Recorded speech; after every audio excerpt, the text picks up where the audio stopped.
నమస్తే, నేను ప్రశాంత్. చెవిరెడ్డి భాస్కర్ రెడ్డి గారు అరెస్ట్ అవుతున్నప్పుడు కానివ్వండి, కోర్టుకు వెళ్తున్నప్పుడు కానివ్వండి, వస్తున్నప్పుడు చాలా అరుస్తూ ఉన్నాడు. అంటే సిట్ అధికారుల మీద కానివ్వండి, ఇప్పుడున్న కూటమి ప్రభుత్వం మీద చాలా అరుస్తూ ఉన్నారు. అంటే ఏ ఉద్దేశంతో తను అలా మాట్లాడుతూ ఉన్నారు అనే విషయాలు అయితే తెలుసుకుందాం.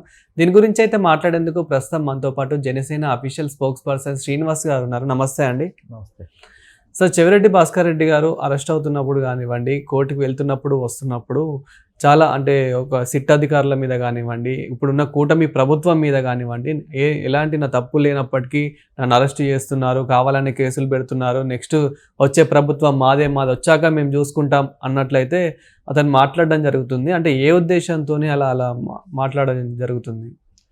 ప్రశాంత్, యాక్చువల్గా చెవిరెడ్డి భాస్కర్ రెడ్డి అనే వ్యక్తిని వ్యక్తిగతంగా చూస్తే ఏదో నిజమైన స్వామి భక్తుల్లాగా, శ్రీవారి భక్తుల్లాగా, పరమ సాత్వికుల్లాగా కనిపిస్తూ ఉంటాడు. అతను కానీ అతని కుటుంబంలో ఉన్నటువంటి వ్యక్తులు కానీ చేసిన అరాచకాలు ఉన్నాయని కాదు. అతని కొడుకు చెవిరెడ్డి మోహిత్ రెడ్డి వీళ్ళంతా కూడా ఈ రోజున ప్రభుత్వంలో ఉన్నాం కదా అని చెప్పేసి అధికారాన్ని అడ్డం పెట్టుకుని వాళ్ళు చేసినటువంటి అగాత్యాలు, ముఖ్యంగా రాయలసీమలో చిత్తూరు జిల్లాలో ఆ ఏరియాలో అన్నీ ఇన్ని కాదు. పెద్దిరెడ్డి పెద్దన్న అయితే చెవిరెడ్డి చిన్నన్న, ఎక్కడ ఈ దోపిడీలో ఇన్ని రకాలుగా అంటే అతను తుడా చైర్మన్ కూడా చేసాడు.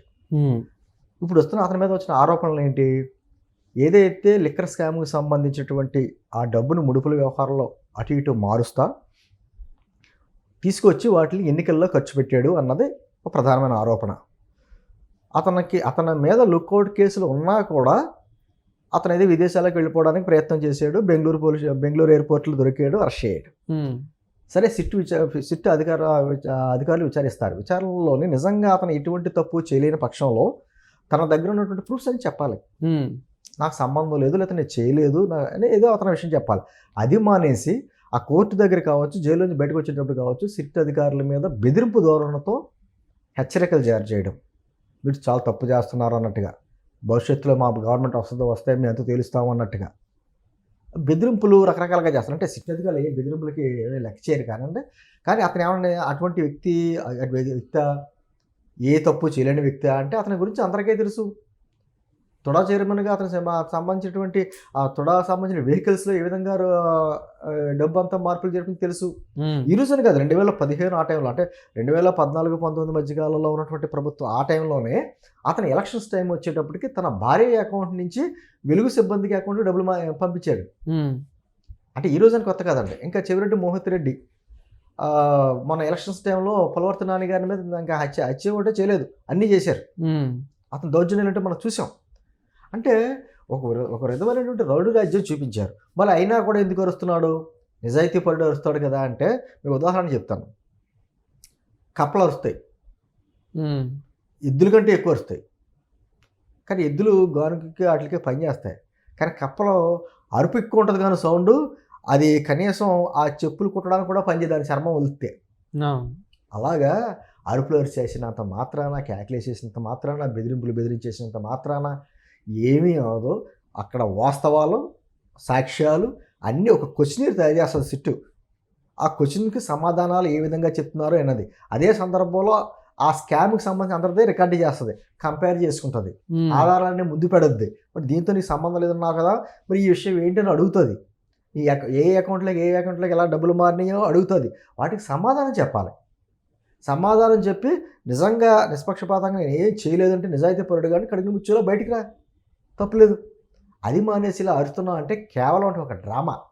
ఇప్పుడు అతనికి తెలియదండి, లుక్అవుట్ కేసు ఉన్నప్పుడు బయటికి వెళ్ళకూడదు, వెళ్తే అది ప్రభుత్వ వ్యతిరేక చర్య, ఒక ద్రోహం చేసినట్టే, ఓ తప్పు చేసినట్టు అనే విషయం చెవిరెడ్డి భాస్కర్ రెడ్డికి తెలియదా? చిన్న వ్యక్తి ఆయన కాదు కదా, రాజకీయాలు అనుభవం ఉన్న వ్యక్తి కదా. మరి ఎందుకు పారిపోవాలని చూశాడు బెంగళూరు నుంచి శ్రీలంక? అందులోని అంటే శ్రీలంక ఎందుకు వెళ్తున్నాడో తర్వాత క్యాష్ను ఇవన్నీ పక్కన పెడదాం, మొత్తానికి ఇక్కడి నుంచి వెళ్ళిపోవడానికి ప్రయత్నం చేశాడు కదా. అతను తెలుసు కదా అతని మీద లుక్అవుట్ కేసు ఉన్నట్టు. మరి ఈరోజు ఏదో వచ్చేసి అరిచేసి గొబ్బలు పెట్టేసి ఏదో నిజాయితీ పరుల్లో కేకలు చేస్తే మాత్రం చూస్తా ఊరుకుంటుందా సిట్టు? అంటుంది ఒకటే, ఇటువంటి వ్యక్తులందరూ కూడా ఏదైతే లిక్కర్ స్కామ్కి సంబంధించి మనం రోజుకో ఒక వ్యక్తి కనపడతానే ఉన్నాడు, బయటకు వస్తానే ఉన్నాడు, అరెస్ట్ అవుతున్నారు, వీళ్ళందరూ కూడా అయితే ఏం చెప్తున్నారు? దొరికితే తెలియదు, గుర్తులేదు, అవును, ఇవన్నీ మాట్లాడుతున్నారు, అదురు సినిమా డైలాగులు. దొరికిన తర్వాత ఏం చేస్తున్నారు?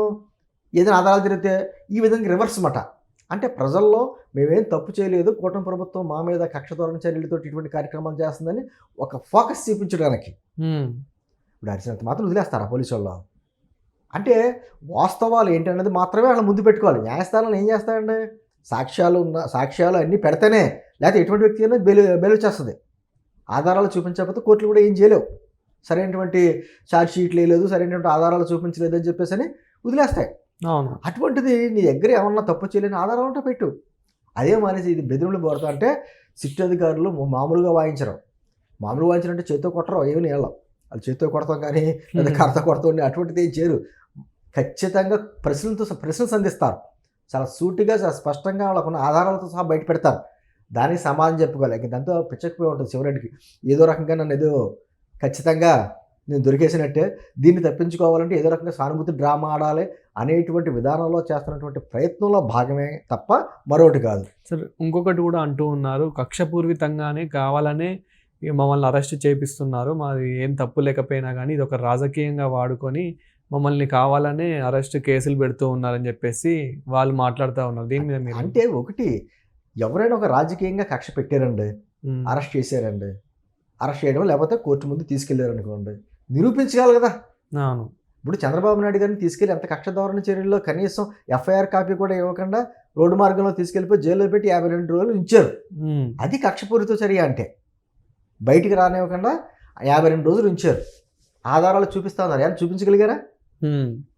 కానీ 52 రోజులు జైల్లో ఉంచారు కదా మాజీ ముఖ్యమంత్రిని అప్పట్లో. అది కక్ష ధోరణి చర్యలు. అటువంటి కార్యక్రమం ఏం చేయట్లేదు కదా కూటమి ప్రభుత్వం.